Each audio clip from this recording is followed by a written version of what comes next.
Hi നമസ്കാരം, ഞാൻ doctor Ranjitha. Doctor Ranjitha's wellness clinic, Muttathara, Trivandrum. Weight loss അല്ലെങ്കിൽ ശരീരം മെലിച്ചിൽ.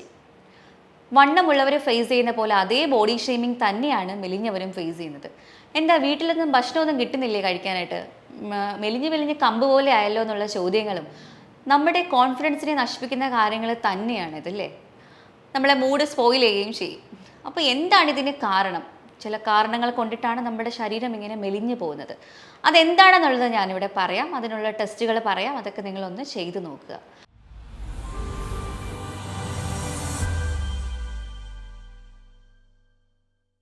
പ്രധാനമായിട്ടും ഹൈപ്പർ തൈറോയിഡിസം എന്ന് പറയുന്ന ഒരു കണ്ടീഷനുണ്ട്. നമ്മുടെ തൈറോയ്ഡ് ഹോർമോണിൻ്റെ ലെവൽ കൂടുന്നൊരവസ്ഥ.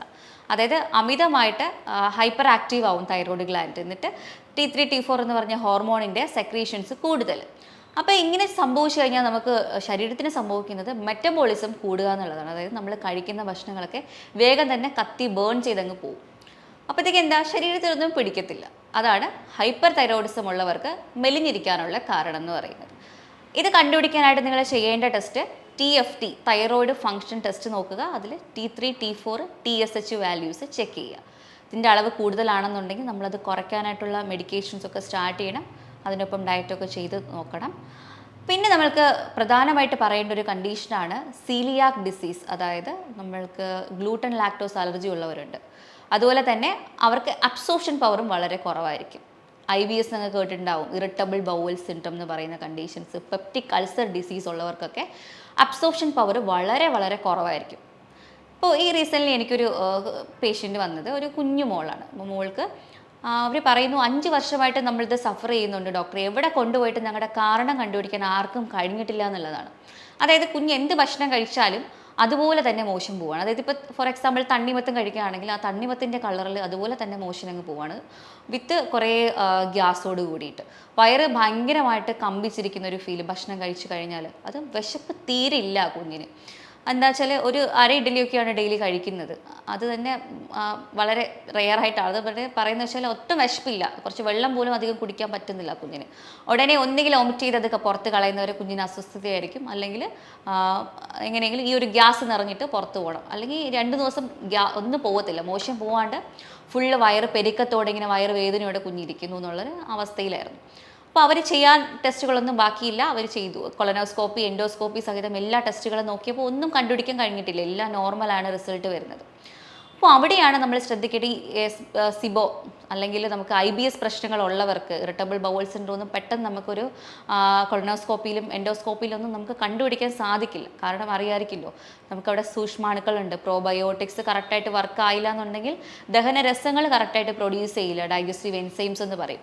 അപ്പോൾ ഇത്തരം കാര്യങ്ങൾ ഉണ്ടെങ്കിൽ മാത്രമേ നമ്മൾ കഴിക്കുന്ന ഭക്ഷണങ്ങൾക്ക് പോഷകങ്ങൾ വലിച്ചെടുക്കാനുള്ള കഴിവ് നമ്മുടെ സ്റ്റൊമക്കിന് കാണുള്ളൂ. അല്ലെങ്കിൽ എന്തെങ്കിലും രീതിയിൽ സ്റ്റൊമക്കിൻ്റെ ലൈനിങ്സ് നശിപ്പിക്കുന്ന കാര്യങ്ങൾ നമുക്കറിയാം. നമ്മൾ കഴിക്കുന്ന ഭക്ഷണങ്ങളുടെ പോഷകങ്ങൾ വലിച്ചെടുക്കണമെന്നുണ്ടെങ്കിൽ സ്റ്റൊമക്കിൻ്റെ ഭിത്തികൾ കുറേ വില്ലൈസ് പോലെ ഫിംഗർ ലൈക്ക് പ്രൊജക്ഷൻസ് എന്ന് പറയും, അങ്ങനത്തെ കുറച്ച് സ്ട്രക്ചേഴ്സ് ഉണ്ട്. അതൊക്കെ ഉണ്ടെങ്കിൽ മാത്രമേ അബ്സോർപ്ഷൻ നമുക്ക് കൂടുതലായിട്ട് നടക്കുള്ളൂ. അതില്ലാന്നുണ്ടെങ്കിൽ നമ്മളുടെ അബ്സോർപ്ഷൻ നടക്കാണ്ട് ഈ പറയുന്ന പോലെ ഗ്യാസ് കയറി ബ്ലോട്ടഡ് ആയിട്ട് നമ്മൾ കഴിക്കുന്ന ഭക്ഷണം അതുപോലെ തന്നെ ഭക്ഷണ പാർട്ടിക്കിൾസ് നമ്മൾ മോഷനിൽ നോക്കിയാൽ കാണാൻ പറ്റും. ആ ഒരു രീതിയിൽ പുറത്തു പോകും. ചിലർക്കൊക്കെ ആവട്ടെ പതയും അതുപോലെ തന്നെ മ്യൂക്കസ് ഒക്കെ നമ്മൾ മോഷനിൽ കാണുന്നൊരവസ്ഥ, മോഷൻ പിരിന്ന് ഒരു ഫോം ഇല്ലാതെ പോകുന്നൊരവസ്ഥയൊക്കെ കാണാറുണ്ട്. അപ്പോൾ ഇതാണ് സീലിയാക് ഡിസീസ് IBSലൊക്കെ പറയുന്നത്. അപ്പോൾ സീലിയാക് ഡിസീസ് ഉള്ളവർ ഗ്ലൂട്ടൻ ലാക്ടോസ് കംപ്ലീറ്റ് ആയിട്ട് നിർത്തണം. അപ്പോൾ ഞാൻ നേരത്തെ പറഞ്ഞില്ല, ആ പേഷ്യൻസിനാണെങ്കിൽ അവർക്ക് അറിയില്ല, അവരുടെ ആരും ഈ ഗ്ലൂട്ടൻ ലാക്ടോസിന് അലർജിയുടെ കാര്യമൊന്നും പറഞ്ഞിട്ടുണ്ടായിരുന്നില്ല. അപ്പോൾ ഇവിടെ വന്ന് നമ്മൾ അതൊക്കെ ശരിയാക്കി അതൊക്കെ പറഞ്ഞു കൊടുത്ത് നമ്മൾ നല്ല SBO, അത് സോയിൽ ബേസ്ഡ് ആയിട്ടുള്ള പ്രോബയോട്ടിക്സ് ഒക്കെ കൊടുത്താണ് ആ കുഞ്ഞിൻ്റെ ആ ഒരു കണ്ടീഷൻ നമ്മൾ ശരിയാക്കി എടുത്തത്. ഒരു 3 മന്ത്സോളം സമയം എടുത്തു. അത് വെച്ച് നമ്മളതിനെ ആ കുഞ്ഞിനെ അത് പ്രോട്ടോക്കോൾ കറക്റ്റായിട്ട് കൊടുത്തതിൽ കുഞ്ഞിനിപ്പം ദഹനം ഒക്കെ കറക്റ്റായിട്ട് വരുന്നുണ്ട്. അപ്പോൾ ആ ഒരു രീതിയിലാണ് നമ്മൾ ട്രീറ്റ്മെൻറ്റ് ആ ഒരു കുട്ടിക്ക് കൊണ്ടുപോയത്. അപ്പോൾ ഇതുപോലെ മറ്റൊരു കാര്യമാണ് ഡയബറ്റിസ് മെലിറ്റസ്, അതായത് ടൈപ്പ് 2 ഡയബറ്റിസ് അല്ലെങ്കിൽ പ്രമേഹ രോഗം. പ്രമേഹ രോഗികൾ ഒരു 40 വയസ്സ് കഴിയുമ്പോൾ തന്നെ, പക്ഷെ അവരറിയുന്നില്ല അത് പ്രമേഹ രോഗം കൊണ്ടിട്ട് ഞാൻ മെലിയുന്നതാണെന്നുള്ളത്. അപ്പോൾ അവർ പോയിട്ട് TB അതുപോലെ തന്നെ ക്യാൻസർ ഉണ്ടോ, കിഡ്നി ഫംഗ്ഷനൊക്കെ നോക്കും. അതെല്ലാം നോർമലായിരിക്കും. ഫൈനലി നമ്മൾ HbA1c നോക്കുമ്പോഴായിരിക്കും ഒരു 10ലും 13ലൊക്കെ കാണുന്നത്. അപ്പോൾ അത് ഷുഗർ കൊണ്ടിട്ടുള്ള ശരീരം മെലിച്ചിലാണ്. പ്രത്യേകിച്ച് നമ്മൾ മസിലൊക്കെ നോക്കുമ്പോൾ ഫ്ലാബി ആവുക, മസിൽ ശോഷിച്ച് ചുരുങ്ങി പോകുന്നൊരവസ്ഥയാണത്. അതിന് കാരണം എന്ന് പറഞ്ഞാൽ നമുക്കറിയാം, നമ്മുടെ കോശങ്ങൾക്കുള്ളിൽ നമുക്ക് എനർജി കിട്ടണമല്ലോ.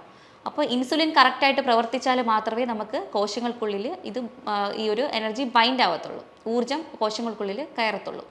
അപ്പോൾ ഇൻസുലിൻ പ്രവർത്തിക്കാത്തിടത്തോളം കാലം ശരീരം കരുതുന്നത് നമുക്കെന്തോ സ്റ്റാർവിങ് സ്റ്റേജ് ആയിരിക്കും അല്ലെങ്കിൽ പട്ടിണി ആയിരിക്കും എന്ന് കരുതിയിട്ട് നമ്മളുടെ മസിൽസിലുള്ള പ്രോട്ടീൻസിനെയൊക്കെ എടുത്തിട്ട് ശരീരം ദഹിപ്പിച്ച് കളയും.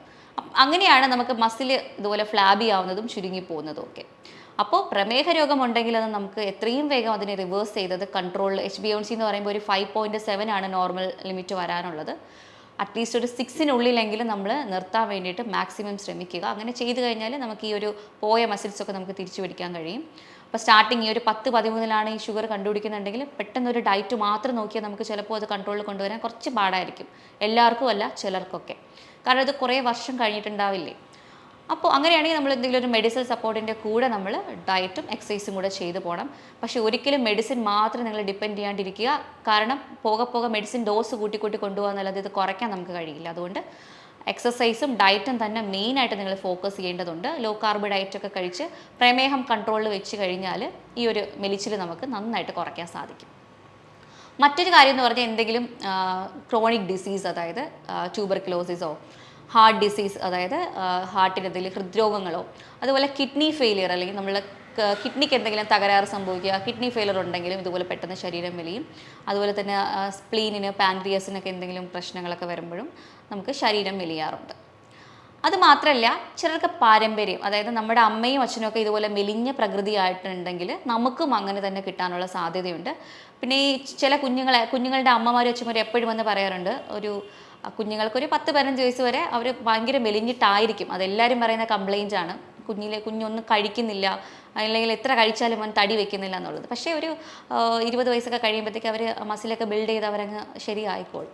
അപ്പോൾ നമ്മൾ പണ്ട് എങ്ങനെയാണോ നമ്മുടെ അച്ഛനും അമ്മ ഇരുന്നത് അതുപോലത്തെ ഒരു ജനറ്റിക്കലി നമുക്ക് അത് കിട്ടാനുള്ളൊരു ചാൻസസ് ഉണ്ട്. അപ്പോൾ അത് ആരും പേടിക്കണ്ട. പിന്നെ മറ്റൊന്ന് മാൾന്യൂട്രീഷൻ എന്ന് പറയുന്ന ഒരു കണ്ടീഷനാണ്. അതായത് നമുക്ക് കറക്റ്റായിട്ടുള്ള വൈറ്റമിൻസും മിനറൽസും പോഷകാഹാരങ്ങൾ കിട്ടിയില്ല എന്നുണ്ടെങ്കിൽ നമ്മൾ ഇതുപോലെ മെലിയും. അത് നമുക്ക് നമ്മുടെ നാട്ടിലൊന്നും അത് കാണാനില്ല. ചില ആഫ്രിക്കൻ രാജ്യങ്ങളിലൊക്കെ നമ്മൾ പണ്ട് കണ്ടിട്ടുണ്ട് കുറേ മാൾന്യൂട്രീഷൻ കേസസ്. അങ്ങനെയുള്ളവർ ഇതുപോലെ കറക്റ്റായിട്ടുള്ള പോഷകങ്ങൾ കിട്ടാതെ കുഞ്ഞുങ്ങൾ ഇതുപോലെ മെലിഞ്ഞു പോകാറുണ്ട്. പിന്നെ നമുക്ക് കറക്റ്റായിട്ട് ഉറക്കമില്ല എന്നുണ്ടെങ്കിൽ മെലിയാനൊരു റീസണാണ്. ഒരു 7-8 മണിക്കൂർ നിങ്ങൾ കറക്റ്റായിട്ട് ഉറങ്ങാൻ വേണ്ടിയിട്ട് ശ്രമിക്കുക. ഉറക്കം നിർബന്ധമാണ്. അതുപോലെ തന്നെ സ്ട്രെസ്സ്, ആൻസൈറ്റി, ഡിപ്രഷൻ ഉണ്ടെങ്കിൽ ശരീരം മെലിഞ്ഞു പോവും, വിശപ്പ് വരാഞ്ഞിട്ട്. അതും നമ്മൾ എന്തായാലും കുറയ്ക്കാൻ വേണ്ടി ശ്രമിക്കുക. കാരണം സ്ട്രെസ് ഹോർമോണിൻ്റെ പ്രൊഡക്ഷൻ അധികമായിട്ട് കൂടിക്കഴിഞ്ഞാൽ നമുക്ക് വെയിറ്റ് ലോസ് സംഭവിക്കാനുള്ള സാധ്യതയുണ്ട്. അപ്പോൾ അത്രയും കാര്യങ്ങളാണ് കൂടുതലായിട്ടും വെയിറ്റ് ലോസിനുള്ള കാരണങ്ങളെന്ന് പറയുന്നത്. അപ്പോൾ ഞാനിത് ഡയഗ്നോസ് ചെയ്യാനുള്ള ടെസ്റ്റുകളും പറഞ്ഞു. ഹൈപ്പർ തൈറോയിഡിസം ആണെങ്കിൽ നമ്മൾ TFT നോക്കണം. ഡയബറ്റീസ് കൊണ്ടിട്ട് മെലീനയാണെങ്കിൽ നമ്മൾ HbA1c നോക്കുക. അതുപോലെ ഫാസ്റ്റിംഗ് ഇൻസുലിനും നോക്കണം. ഇടയ്ക്കിടയ്ക്ക് ഫാസ്റ്റിംഗ് ഷുഗറും PPBS നോക്കണം. അതായത് 8 മണിക്കൂർ ഫാസ്റ്റിംഗ് കഴിഞ്ഞിട്ട് രാവിലെ ഒന്ന് ബ്ലഡ് ടെസ്റ്റ് ചെയ്യുന്നതും ആഹാരത്തിന് 2 മണിക്കൂർ ശേഷമുള്ള ബ്ലഡ് ടെസ്റ്റാണ് PPBS എന്ന് പറയുന്നത്. ഈ ഒരു രീതിയിൽ ആഴ്ചയിൽ ഒരിക്കലെങ്കിലും നമ്മൾ ചെക്ക് ചെയ്ത് മോണിറ്റർ ചെയ്ത് നമ്മൾ ഡയറ്റും എക്സസൈസും ചെയ്ത് കഴിഞ്ഞാൽ അത് നമുക്ക് പ്രമേഹം നമുക്ക് കൺട്രോളിൽ നിർത്താൻ വേണ്ടിയിട്ട് സാധിക്കുന്നതാണ്.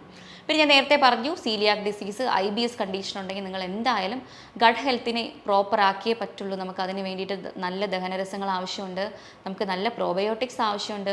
ബേസായിട്ട് നമ്മൾ ഡിവോമിംഗ് ഒക്കെ ചെയ്ത് ഈ പ്രോബയോട്ടിക്സ് ഇടുമ്പോൾ തന്നെ നമുക്ക് അതവിടെ വളർന്നിട്ട് ഒരു സെൽസിനെയൊക്കെ ശരിയാക്കി നമുക്ക് കോശങ്ങൾക്ക് അവിടുത്തെ കോശങ്ങളുടെ അൾസറേഷൻസ് ഒക്കെ ഉണ്ടെങ്കിൽ അതൊക്കെ റെഡിയാക്കിയിട്ട് ഡൈജസ്റ്റീവ് എൻസൈംസും കറക്റ്റായിട്ടുള്ള ആസിഡ്സൊക്കെ അത് പ്രൊഡ്യൂസ് ചെയ്യും.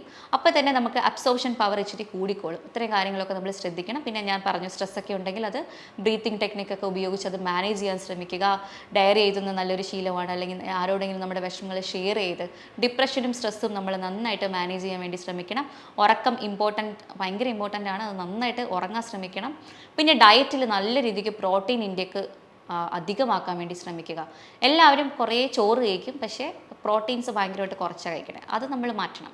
നമ്മൾ ചോറിൻ്റെ അളവ് മാക്സിമം കുറച്ചിട്ട് പ്രോട്ടീൻസിൻ്റെ അളവ് മാക്സിമം കൂട്ടുക എന്നുള്ളതാണ്.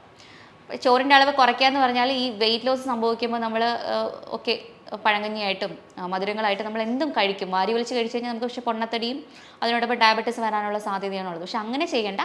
എല്ലാം നമുക്ക് മിതമായിട്ടുള്ള അളവിൽ വേണം. അതായത് നമുക്ക് പ്രോട്ടീൻസ് വേണം, ഫാറ്റ്സ് വേണം, കാർബോഹൈഡ്രേറ്റ്സ് വേണം, ഫൈബർ വേണം. എല്ലാം നമുക്ക് ആവശ്യത്തിന് വേണം. അപ്പോൾ നമ്മളൊരു പ്ലേറ്റ് എടുത്തു കഴിഞ്ഞാൽ അതിൻ്റെ ഒരു പോർഷൻ നമുക്ക് പ്രോട്ടീൻ ആയിരിക്കണം, കുറച്ച് പോർഷൻ നമുക്ക് കാർബോഹൈഡ്രേറ്റ്സ് ആയിരിക്കണം, പിന്നെ വെജിറ്റബിൾസും സാലഡ്സും ഒക്കെ ആയിരിക്കണം നമുക്ക് വേണ്ടത്. അപ്പോൾ ഈ ഒരു രീതിയിൽ തന്നെ നമ്മൾ ഭക്ഷണം കഴിക്കാൻ വേണ്ടി ശ്രമിക്കുക. ഇപ്പോൾ ഒരു വെയിറ്റ് ലോസ് ഉള്ള ഒരാൾ എങ്ങനെ ഒരു ഭക്ഷണ രീതി കൊണ്ടുപോയി കഴിഞ്ഞാൽ അവർക്ക് വെയിറ്റ് ഗെയിൻ ചെയ്യുന്നുള്ളത് ഞാനൊന്ന് പറയാം. രാവിലെ ആണെങ്കിൽ നമ്മൾ ഉറക്കെഴുന്നേറ്റ ഉടനെ വെള്ളം കുടിക്കണം. വെള്ളം വളരെ ഇമ്പോർട്ടൻ്റ് ആണ്. ഡീഹൈഡ്രേഷൻ വന്നു കഴിഞ്ഞാലും പ്രശ്നം വരും. അതുകൊണ്ട് നല്ല രീതിക്ക് വെള്ളം കുടിക്കുക. 2 ഗ്ലാസ് വെള്ളം കുടിച്ചിട്ട് നമുക്ക് ബ്രേക്ക്ഫാസ്റ്റിലോട്ട് പോവാം. ബ്രേക്ക്ഫാസ്റ്റിലാണെങ്കിലും നമുക്ക് 3 മുട്ട അല്ലെങ്കിൽ 2 മുട്ട ഉൾപ്പെടുത്താൻ വേണ്ടി ശ്രമിക്കുക. മുട്ട എടുക്കുമ്പോൾ നമുക്ക് 2 മൊത്തം മുട്ട കഴിക്കാം. പിന്നെ ജിമ്മിലൊക്കെ പോകുന്നവരാണെങ്കിൽ കൂടുതൽ മുട്ട കഴിക്കുന്ന കണ്ടിട്ടുണ്ട്. പ്രശ്നമൊന്നുമില്ല. 2 മൊത്തം മുട്ടയും കഴിച്ച് അതിനോടെ മുട്ടയുടെ വെള്ളം മാത്രം 2 എണ്ണം എക്സ്ട്രാ കഴിക്കുന്നതും നല്ല തന്നെയാണ്. അതിൻ്റെ കൂടെ ഏത്തപ്പഴം പുഴുങ്ങി നെയ്യിൽ റോസ്റ്റ് ചെയ്ത് കഴിക്കുന്നത് നല്ലതാണ്. നമുക്ക് അത്യാവശ്യം കലോറീസ് അതിൽ നിന്ന് കിട്ടും. അതുപോലെ തന്നെ ദോശ, ഇഡ്ഡലി എന്തായാലും കഴിക്കാം. ഒരു 2 അളവിൽ കഴിക്കാം. അതിൻ്റെ കൂടെ നല്ല കടലക്കറിയും സാമ്പാറും ഒക്കെ ഉണ്ടാക്കി ആ കറികളുടെ അളവ് ഇച്ചിരി കൂടുതൽ കഴിക്കാൻ വേണ്ടി ശ്രമിക്കുക. പയറായാലും മുളപ്പിച്ച പയർ പുഴുങ്ങി കഴിക്കുന്നതോ അല്ലെങ്കിൽ കടല വേവിച്ച് കഴിക്കുന്നതോ നിലക്കടല വേവിച്ച് ഇതൊക്കെ വളരെ നല്ലതാണ്. അപ്പോൾ ഈ കടല കറിയായിട്ടാണെങ്കിൽ നമുക്ക് ആ ഒരു കറിയും ആവും, അപ്പോൾ കാർബോഹൈഡ്രേറ്റ്സ് ആവും, പ്രോട്ടീൻ ആവും, എല്ലാം ആവും. അതപ്പോൾ സാധാരണ കറക്റ്റ് ബാലൻസ്ഡ് ഡയറ്റ് എന്ന് പറയുന്നത്. അങ്ങനെ ഒരു ബ്രേക്ക്ഫാസ്റ്റ് കംപ്ലീറ്റ് ചെയ്തിട്ട് 11 മണിയൊക്കെ ആകുമ്പോഴത്തേക്ക് ഒരു ഷേക്ക് കുടിക്കാം. ഷേക്ക് എന്ന് പറയുമ്പോൾ അതിനകത്ത് പഴുത്ത പഴമൊക്കെ കുറച്ച് ചെത്തിയിട്ടിട്ട് അതിൽ കുറച്ച് നട്ട്സ്, പിസ്ത, ബദാം ഒക്കെ കുറച്ചൊന്ന് ആഡ് ചെയ്ത് പാല് ഞാൻ ഈ നേരത്തെ പറഞ്ഞതുപോലെ ഈ അബ്സോർപ്ഷൻ പ്രശ്നമുള്ളവർ ഉപയോഗിക്കാൻ പാടില്ല, അല്ലാത്തവർക്ക് ഉപയോഗിക്കാം.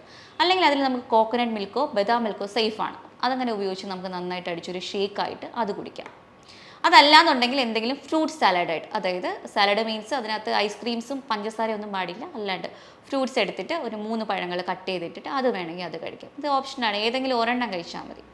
ഉച്ചയ്ക്ക് നമുക്ക് ലഞ്ച് കഴിക്കാം. ലഞ്ചിനും അതുപോലെ തന്നെ ഒരു പ്ലേറ്റ് എടുത്തു കഴിഞ്ഞാൽ കുറച്ച് ചോറ്, അതായത് ഒരു ചെറിയ ബൗൾ ചോറ് എടുത്തിട്ട് അതുപോലെ തന്നെ കറികൾ വേണം നന്നായിട്ട്. അവിയൽ, സാമ്പാർ, അങ്ങനത്തെ കറികൾ, പച്ചക്കറികൾ നന്നായിട്ട് എടുത്തിട്ട് അതിൻ്റെ കൂടെ നന്നായിട്ട് മീനോ ചിക്കനോ നമുക്ക് ആഡ് ചെയ്യാം. മീനെന്ന് പറയുമ്പോൾ നമുക്ക് മത്തിയൊക്കെ ആണെങ്കിൽ ഒരു കുറച്ച് അധികം ക്വാണ്ടിറ്റി വേണം. അതൊരു 8 മത്തി നമുക്ക് എടുക്കാം. നെത്തോലിയാണെങ്കിൽ ഒരു കുഞ്ഞ് പ്ലേറ്റ് നിറയെ നമുക്ക് കഴിക്കാം. അതുപോലെ തന്നെ എല്ലാ മീനായാലും നമുക്ക് ക്വാണ്ടിറ്റി കുറച്ച് കൂടിയിട്ടുള്ള എടുത്താൽ മതി. കുറച്ച് പീസസ് ഒരു 3-4 പീസൊക്കെ എടുക്കണം. പിന്നെ നമ്മൾ രാവിലെ മുട്ട കഴിച്ചില്ല എന്നുണ്ടെങ്കിൽ നമുക്ക് മുട്ട ഓംലേറ്റോ അങ്ങനെ എന്തെങ്കിലും കൂടെ ആഡ് ചെയ്യാം. ചിക്കൻ ഉണ്ടെങ്കിൽ അതും നമുക്ക് ആഡ് ചെയ്യാം. അപ്പോൾ പ്രോട്ടീൻസായി, പച്ചക്കറികളായി, അതുപോലെ ചോറായി. കാർബോഹൈഡ്രേറ്റ്സും പ്രോട്ടീൻസും ഫാറ്റ്സും കിട്ടി. അപ്പോൾ അത് ബാലൻസ്ഡ് ആയിട്ടാണ് അങ്ങനെ കഴിക്കുക. പിന്നെ 4 മണി സമയമാകുമ്പോഴത്തേക്ക് നമുക്ക് എന്തെങ്കിലും മില്ലറ്റ്സ് കൊണ്ടിട്ടുള്ള എന്തെങ്കിലും ഉപ്പുമാവോ അല്ലെങ്കിൽ റാഗി ലഡു ഒക്കെ കിട്ടത്തില്ലേ, അങ്ങനെ എന്തെങ്കിലും നമുക്ക് ഉണ്ടാക്കി കഴിക്കാം. അല്ലെങ്കിൽ സീഡുകൾ, അതായത് pumpkin seed, lotus seed, chia seeds, അങ്ങനെ കുറേ സീഡുകളുണ്ട്. ഇതെല്ലാം കൂടെ ഒന്ന് വറുത്ത് പൊടിച്ചാക്കി പൗഡർ പോലെ ആക്കിയിട്ട് അത് നമുക്കൊരു ഷേക്ക് രൂപത്തിൽ കുടിക്കുകയോ അല്ലെങ്കിൽ അത് ഉരുട്ടി ഒരു ബോൾ പോലെ പ്രോട്ടീൻ ബോളാക്കി കഴിക്കുകയോ ഒക്കെ ചെയ്യാം. ആ ഒരു രീതിയിൽ നമുക്ക് കഴിക്കാം. പിന്നെ ഗ്രീൻ ടീയോ കട്ടനോ ഒക്കെ കുടിക്കുന്നതുകൊണ്ടൊന്നും പ്രശ്നമില്ല. ചായ കുടിക്കാം, പക്ഷേ ഞാൻ നേരത്തെ പറഞ്ഞ പോലെ സീലിയാക് പ്രശ്നങ്ങളോ അബ്സോർപ്ഷൻ പ്രശ്നങ്ങളൊക്കെ ഉണ്ടെങ്കിൽ നമ്മൾ കുടിക്കാണ്ടിരിക്കുന്നതാണ് നല്ലത്. ആ ഒരു രീതിയിൽ നമുക്ക് 4 മണിക്ക് എന്തെങ്കിലും കഴിക്കാം. പിന്നെ നമുക്ക് ഡിന്നറാണ്. ഡിന്നർ ഒരു 7 മണിക്കൊക്കെ തന്നെ കംപ്ലീറ്റ് ചെയ്യാൻ വേണ്ടി ശ്രദ്ധിക്കുക. കൂടിപ്പോയാൽ 8 മണി അതിനകത്ത് വെച്ച് ഡിന്നർ കംപ്ലീറ്റ് ചെയ്യണം. അപ്പോൾ നമ്മൾ കഴിക്കാനായിട്ട് ഏറ്റവും ബെറ്റർ എന്ന് പറയുന്നത് കുറേ സാലഡ്സ് എടുത്തിട്ട് അതിൻ്റെ കൂടെ ചിക്കനൊക്കെ വീട്ടിൽ ഗ്രില്ല് ചെയ്യുന്നതോ എയർ ഫ്രൈ ചെയ്യുന്നതോ കറി വെക്കുന്നതോ ആയിട്ടുള്ള കാര്യങ്ങളാണ്. അല്ലെങ്കിൽ ഫിഷ് ആയാലും അങ്ങനെ ചെയ്ത് കഴിക്കാം. മുട്ട രാവിലെ കഴിച്ചില്ലെങ്കിൽ വീണ്ടും നമുക്കത് റിപ്പീറ്റ് ചെയ്ത് കഴിക്കാം. കൂടെ നമുക്ക് ഒരു ചെറിയ റാഗിയുടെ ഒരു അടയോ ഒരു ചെറിയ ഇഡലിയോ എങ്ങനെ എന്തെങ്കിലും ഒരു മില്ലറ്റിൻ്റെ എന്തെങ്കിലും ആഡ് ചെയ്യാം. അല്ലെങ്കിൽ അരിയുടേതായാലും പ്രശ്നമൊന്നുമില്ല, 2 എണ്ണം നമുക്ക് കഴിക്കാവുന്നതാണ്. ഈ ഒരു രീതിയിൽ വേണം നമ്മൾ ഡിന്നർ കംപ്ലീറ്റ് ചെയ്യാൻ. നമ്മൾ കിടക്കുന്ന സമയത്ത് വേണമെങ്കിൽ നമുക്കൊരു ബട്ടർ മിൽക്കൊക്കെ കുടിച്ചിട്ട് നമുക്ക് ആ ഡയറ്റ് കംപ്ലീറ്റ് ചെയ്യാം. അപ്പോൾ നമ്മൾ ശ്രദ്ധിക്കേണ്ട ഒരു കാര്യം, ഈ 3 നേരം ആഹാരം എന്നുള്ളത് നമുക്ക് 6 നേരത്തിലാക്കി കഴിച്ചാൽ കുറച്ചുകൂടെ നല്ലതാണ്. അപ്പോൾ നമുക്ക് കറക്റ്റായിട്ട് നമ്മളെ ഗ്ലൈസിമിക് ഇൻഡെക്സ് മെയിൻറ്റെയിൻ ചെയ്യാനും സാധിക്കും. അബ്സോർപ്ഷൻ നമുക്ക് നന്നായിട്ട് നടക്കുകയും ചെയ്യും.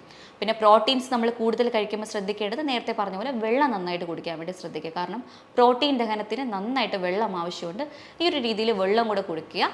പിന്നെ നമുക്ക് ഞാൻ പറഞ്ഞല്ലോ, നമുക്ക് കൂടുതലായിട്ട് കഴിക്കാറുള്ള ഇങ്ങനെ തന്നെയാണ്, ഈ സീഡുകളും നട്ട്സുകളുമാണ്. പിന്നെ ചിക്കൻ, മീനോ, മുട്ട, ഇത്രയും കാര്യങ്ങളാണ് പ്രോട്ടീൻസിൽ എനിക്ക് പറയാനുള്ളത്. ഈ കാര്യങ്ങളുടെ അളവ് നമ്മൾ നന്നായിട്ട് കൂടുതൽ കഴിച്ചു കഴിഞ്ഞാൽ നമുക്ക് എന്തായാലും വെയിറ്റ് ഗെയിൻ ഉണ്ടാവും. അപ്പോൾ നിങ്ങൾ ഈ പറയുന്ന കാര്യങ്ങൾ എന്തായാലും ഒന്ന് ചെയ്തു നോക്കുക. ഞാൻ പറഞ്ഞ ടെസ്റ്റുകളും നിർബന്ധമായിട്ട് ചെയ്യണം. കാരണം എന്തെങ്കിലും അണ്ടർലൈൻ ഡിസീസ് ഉണ്ടെങ്കിൽ നമ്മളത് ട്രീറ്റ് ചെയ്തിട്ട് ഈ ഒരു ഡയറ്റ് ചെയ്യുന്നതാണ് എപ്പോഴും നല്ലത്. അല്ലാതെ ഡയറ്റ് മാത്രം ചെയ്തു എന്ന് കരുതി നമുക്കൊരു റിസൾട്ട് കിട്ടത്തില്ല. അപ്പോൾ എന്തെങ്കിലും ഡൗട്ട്സ് ഉണ്ടെങ്കിൽ നമുക്ക് ഈ കാണുന്ന നമ്പറിലോട്ട് നിങ്ങൾക്ക് കോൺടാക്റ്റ് ചെയ്യാവുന്നതാണ്. അപ്പോൾ മറ്റൊരു വീഡിയോ ആയിട്ട് വീണ്ടും കാണാം. താങ്ക്